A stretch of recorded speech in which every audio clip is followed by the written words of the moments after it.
Buenas tardes a todos, bienvenidos a la Sala Neocatalà de Rubí. Muchas gracias por la invitación. Siempre disfrutamos mucho la compañía de todos aquellos que les interesa, ¿no? Conocer un poquito de Cuba, las realidades, cómo vivimos, qué estamos haciendo, en qué estamos enfrascados. Agradecer, por supuesto, a los organizadores del evento.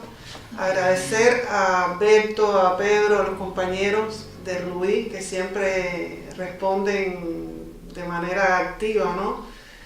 A todas las convocatorias que solicitamos y que nos interesa también que se hagan, ¿no? Actividades de este tipo aquí en diferentes lugares, porque es cierto que no podemos trasladar de otra manera que no así, de esta manera que lo estamos haciendo, de manera muy sencilla, de manera muy humilde. Algunas verdades de Cuba, algunas realidades que para los grandes medios, a los grandes medios no les interesa divulgar, por supuesto. Los que estamos aquí comprometidos con las causas progresistas y revolucionarias del mundo y por el reconocimiento de que un mundo mejor es posible, yo creo que estamos y nos convertimos en voceros y trasladamos esto que escuchamos, que vemos, y yo creo que siempre aprendemos un poquito más.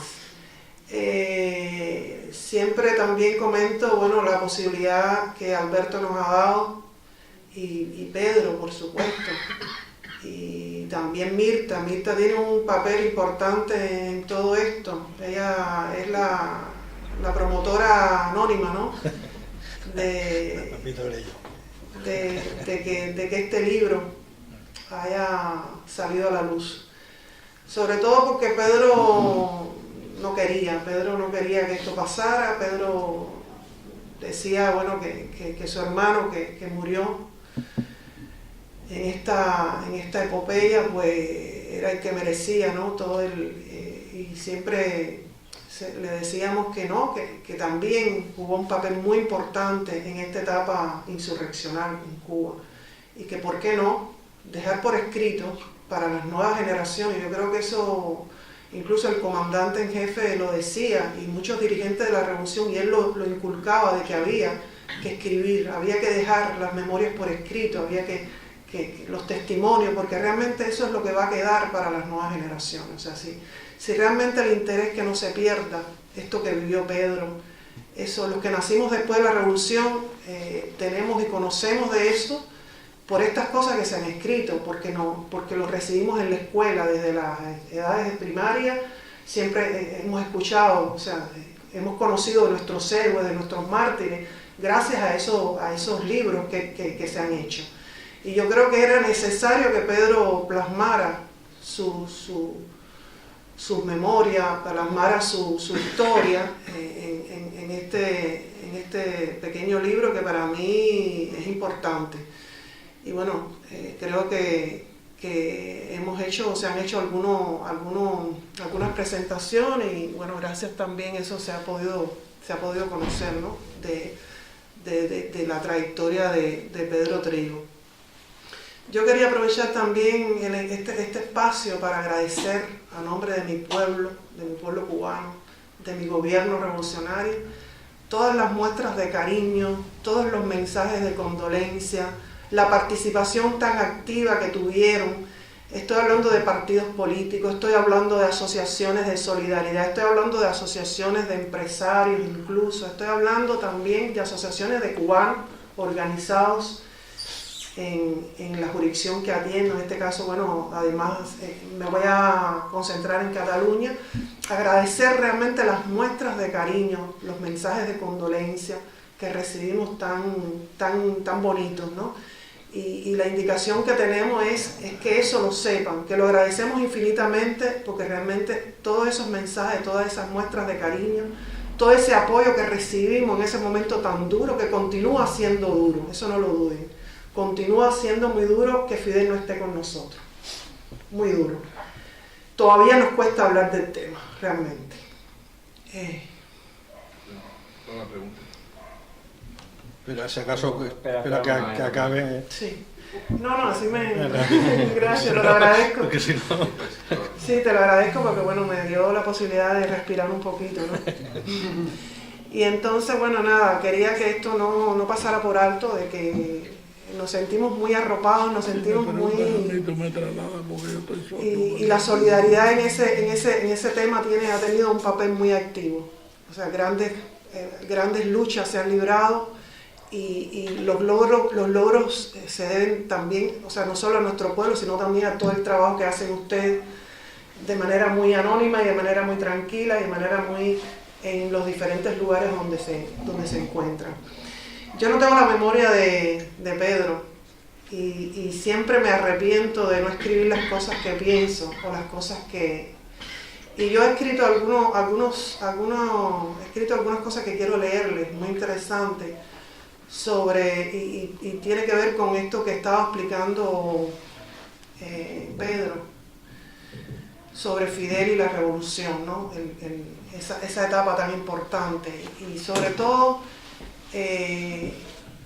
o sea, la respuesta de por qué molesta tanto, por qué ha molestado tanto la figura de Fidel, por qué ha molestado tanto la revolución cubana, y por qué se ha tratado de minimizar el ejemplo de Cuba en el mundo entero.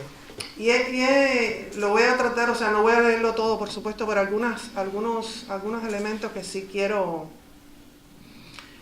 que ustedes conozcan. Bueno, uno de los tópicos más connotados y recurrentes que hemos visto en todos los homenajes a Fidel que hemos participado, a propósito de su muerte, ha sido su personalidad, su impronta y legado y la huella dejada en sus contemporáneos, el ejemplo de tenacidad, disciplina, valentía, solidaridad, optimismo, su visión de futuro, a la par que muchos han recordado los numerosos planes, complots y conspiraciones que Estados Unidos urdió durante más de medio siglo para asesinarlo.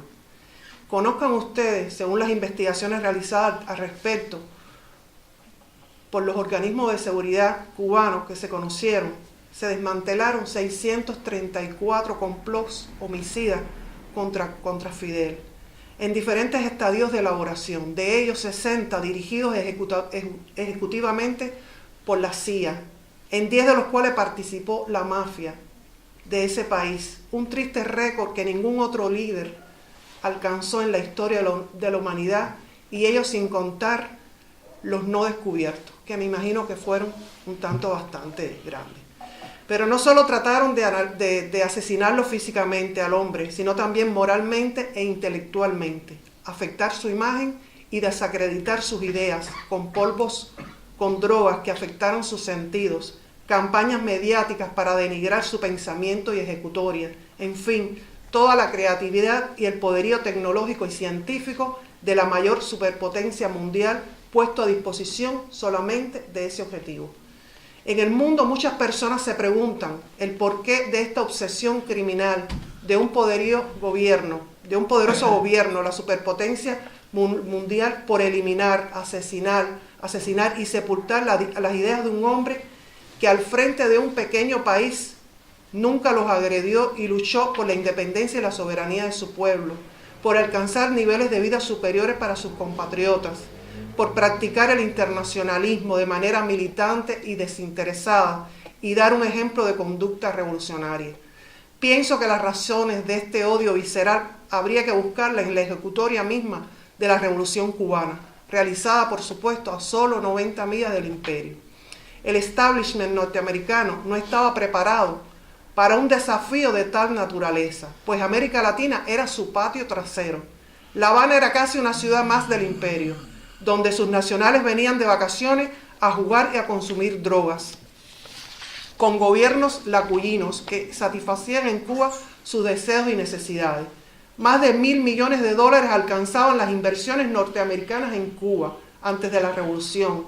Los mejores centrales azucareros, las empresas de servicios públicos, las principales inmobiliarias, las grandes industrias, clubes, campos de golf, hoteles, las refinadoras de petróleo, en fin, todo lo que valía era propiedad norteamericana, incluidos los inversionistas de la mafia que ya se habían asentado en el país para hacer del mismo un burdel internacional. Como explicó Pedro Trigo, gobiernos corruptos como los de Ramón Grau, Carlos Prío y Fulgencio Batista les aseguraban aquel paraíso para sus inversiones y ocio, que según los planes de entonces devendría en Las Vegas del Caribe. El primer día de enero del 59 se encontraron que en aquella apacible y hasta entonces bucólica isla del Caribe se había desencadenado, tras más de 25 meses de lucha armada en las sierras y llanos, una verdadera revolución, que muy pronto transformaría el status quo existente. La reforma agraria y urbana, la rebaja de las tarifas de electricidad y telefónica, la construcción de escuelas, el destierro del juego y la corrupción, la derrota de los mercenarios por ellos apadrinados en Girón, el éxito de la gran campaña de alfabetización que eliminó el analfabetismo y la nacionalización de las principales propiedades norteamericanas en Cuba por su saboteo y oposición a las medidas sociales implementadas fue el aldabonazo que estremeció al poderoso vecino del norte, colocándolo en evidencia ante la opinión pública internacional. En estos años de lucha y victoria, Fidel, con su talento y ética, forjó un nuevo concepto de hacer política, que años después, al inicio del presente siglo, definiría como el concepto de revolución. La política hasta entonces desprestigiada y prostituida, enlodada por siglos de corrupción, conspiraciones, luchas intestinas, emergió de su pensamiento como algo novedoso, diferente, que se relacionaba con la mejor manera de servir a los intereses de la patria y de la humanidad, y en nuestro caso de construir una sociedad con todos y para el bien de todos, algo que conmovió el concepto de la denominada democracia representativa, auspiciada y promovida por el imperio como el nivel más elevado de la democracia. Desde entonces hay dos democracias, la de ellos, denominada representativa, y la socialista cubana, consagrada en la existencia de nuestros poderes populares, en la concepción misma de la estructuración y formación de la sociedad civil y la defensa de los derechos humanos fundamentales, aunque aún sea necesario perfeccionar nuestro sistema democrático. Es la política que Cuba ha desarrollado consecuentemente en este último medio siglo, y no solo para beneficio de los intereses de un país, sino de la humanidad toda, ya sea apoyando a todos aquellos que luchaban por su independencia y liberación, enfrentando y venciendo a los ejércitos del apartheid, liberando en una campaña militar sin precedentes históricos a pueblos en África, llevando la enseñanza y la medicina a los más oscuros rincones del mundo, o alertando sobre la hecatombe ambiental que se nos avecina. Nunca se conoció en nuestro planeta un líder interesado y ocupado en la resolución de tan disímiles problemas, una epopeya de tal naturaleza que precisamente dirigió y comandó Fidel Castro, y por esos pecados Estados Unidos lo condenó a muerte. Sin embargo, fracasaron una y otra vez sus complots criminales contra su vida y para derrocar la revolución cubana, como fracasarán nuevamente las amenazas imperiales que se avisoran en el horizonte después de las elecciones norteamericanas. Cuba es un bastión de las ideas de Fidel, de la solidaridad, de los derechos humanos, del socialismo. No pudieron eliminarlo físicamente, murió cuando y como él quiso, después de una larga y provechosa vida al servicio de su pueblo y de la humanidad. Fidel estará por siempre en nuestro corazón y más en nuestro pensamiento y actuar. Muchísimas gracias.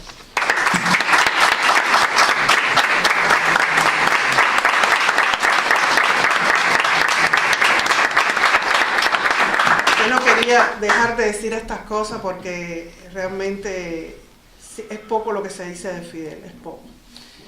Bueno, tratando otro tema, o sea, creo que sería bueno que supieran también, Cuba se encuentra en un proceso de transformaciones muy importante, o sea,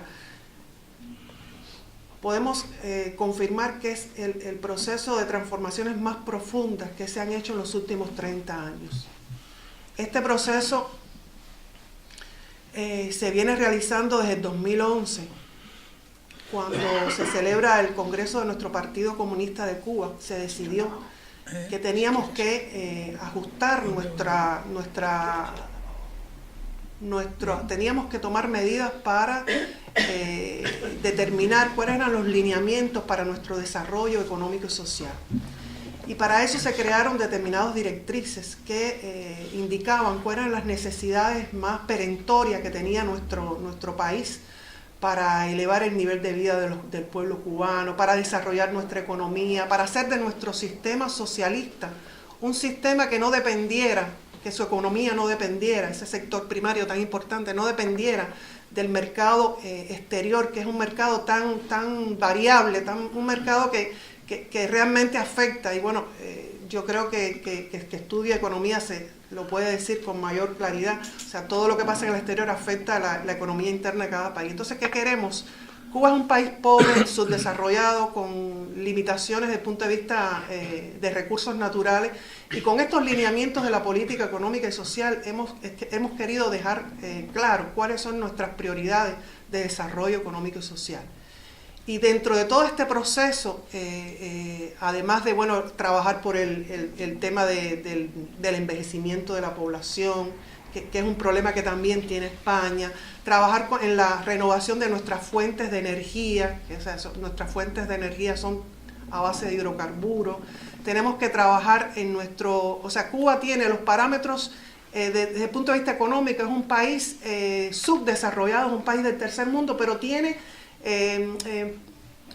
parámetros sociales como un país del primer mundo, o sea, como Canadá, como Estados Unidos, incluso a veces en muchísimos de estos elementos sociales de natalidad, de maternidad, de alfabetización, de educación, de salud, tenemos parámetros casi elevadísimos. Entonces, todo esto no va a tono, ¿no? O sea, con todo el desarrollo económico y social que realmente dentro de los últimos años se ha visto que nuestro crecimiento, el Producto Interno Bruto, no ha sido lo que hemos querido, ¿no? ¿Y qué está pasando? O sea, dentro de estos lineamientos, uno de los elementos que hemos trasladado como de primer orden es la inversión extranjera.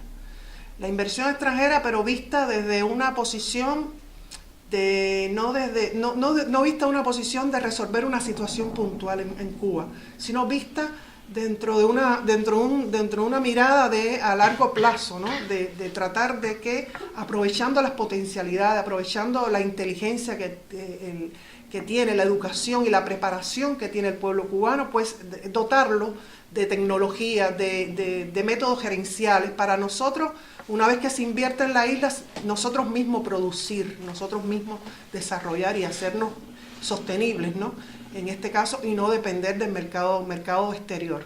Otro elemento que nos afecta mucho y que seguimos tratando de divulgar, de luchar para que la gente lo sepa, es que el bloqueo continúa presente, continúa vigente en toda la modalidad, en toda la palabra y de los hechos. Realmente muchos se han confundido, amigos nuestros de la solidaridad, jóvenes, se confunden pensando que a partir del 17 de diciembre el bloqueo, con el restablecimiento de relaciones diplomáticas entre Cuba y Estados Unidos, pues el bloqueo se eliminó. Personas con muy buena fe nos han dicho, pero bueno, ya ustedes están bien, están perfectos, tienen ya relaciones, pueden desarrollar su economía, y realmente eso es falso. Eso es lo que se ha querido trasladar. El bloqueo sigue vigente, el bloqueo sigue dañando nuestra economía muchísimo, el nivel de vida de los cubanos, y estamos tratando a través de estas campañas, todos los años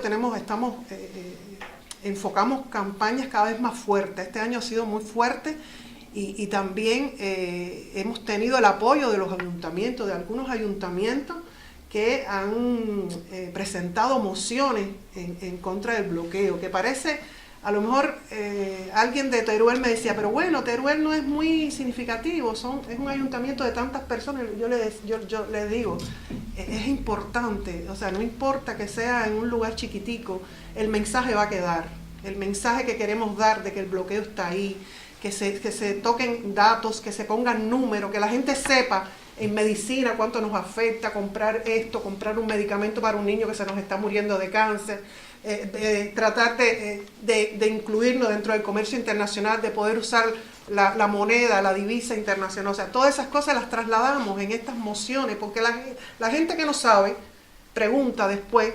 Yo creo que a lo mejor de 100 o de 50 personas, a lo mejor 2 preguntan, ya para nosotros es un logro.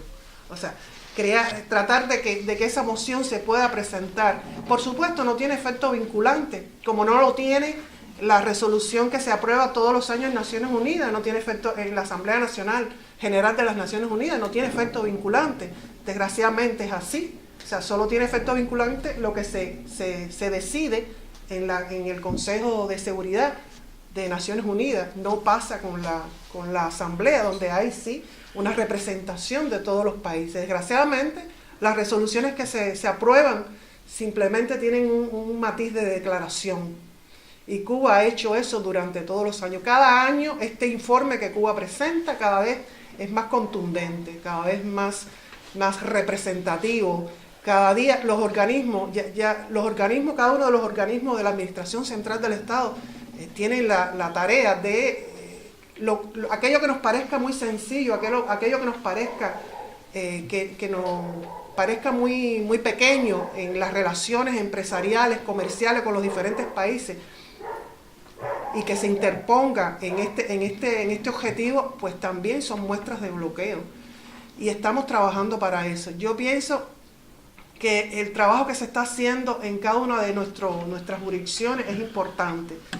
Y queremos que esto siga. O sea, nosotros hemos tenido muchísimos resultados, buenos resultados. Algunos, la mayoría de estos casos, el PP y Ciudadanos votan en contra de nuestra moción, pero bueno, por mayoría se aprueba. Y yo creo que tenemos que aprovechar. En Cataluña tiene un momento, en estos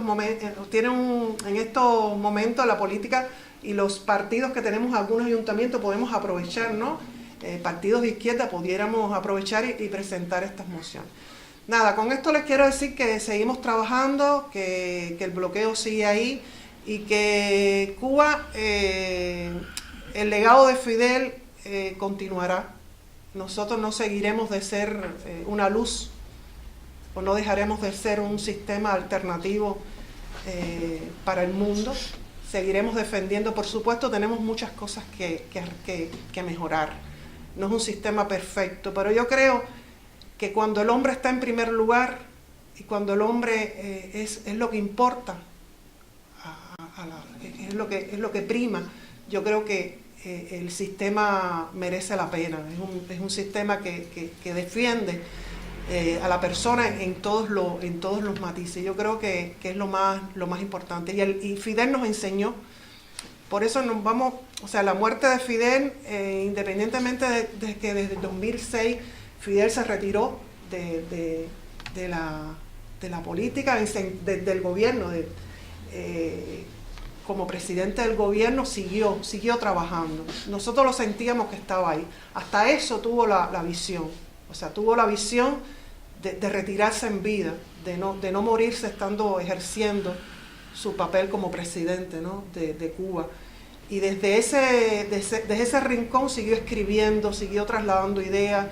Y para nosotros es muy importante ese ejemplo que nos ha dado. Sobre todo los que nacimos después de la Revolución, que conocimos de esto que les decía por los libros de texto, por la escuela, porque nos los enseñan, porque hay un programa un programa nacional de educación donde está todos estos elementos que nadie puede olvidar. La historia no se puede olvidar.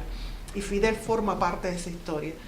Y yo creo que el mejor legado, lo mejor que podemos hacer y lo que estamos haciendo, y lo que estamos haciendo también con la juventud cubana, que muchos también nos dicen, bueno, nos preocupa la juventud, pues llevamos años trabajando con esa juventud. Y tenemos mucha confianza en que no nos defraudará, y no defraudará lo que Fidel nos ha enseñado. O sea, Fidel nos ha enseñado, el orgullo de decir que eres cubano, eso lo aprendimos y nos lo enseñó por haber nacido en ese país. El orgullo de estar en Naciones Unidas y ver cómo la gente nos respeta, a pesar de que somos una isla subdesarrollada, pequeñita, que la gente nos respeta y espera ver lo que dice Cuba en ese marco multilateral, para nosotros nos hace, y eso eso fue gracias a Fidel y a la revolución, a gente como Pedro. Siempre lo digo, a Pedro no le gusta, pero yo lo digo porque me da la gana, Pedro. Y entonces queremos seguiremos ahí batallando. Los que nacimos después de la revolución tenemos en sangre todo ese patriotismo, toda esa dignidad, todo ese deseo de seguir para adelante. Y Fidel nos enseñó a que no hay problema más grande que el que no nos pongamos nosotros mismos, que todo se puede hacer si hay deseo, voluntad, si eres sistemático en tu empeño y si te trazas objetivos muy claros. Y eso, pues nada, Siempre aprovecho estos encuentros para recordar ese gran hombre, ese gran líder, que estará en nuestros corazones por muchísimo tiempo, y seguiremos luchando porque ese ejemplo que ha dado Cuba en el mundo no se pierda, sobre todo por eso. Muchísimas gracias.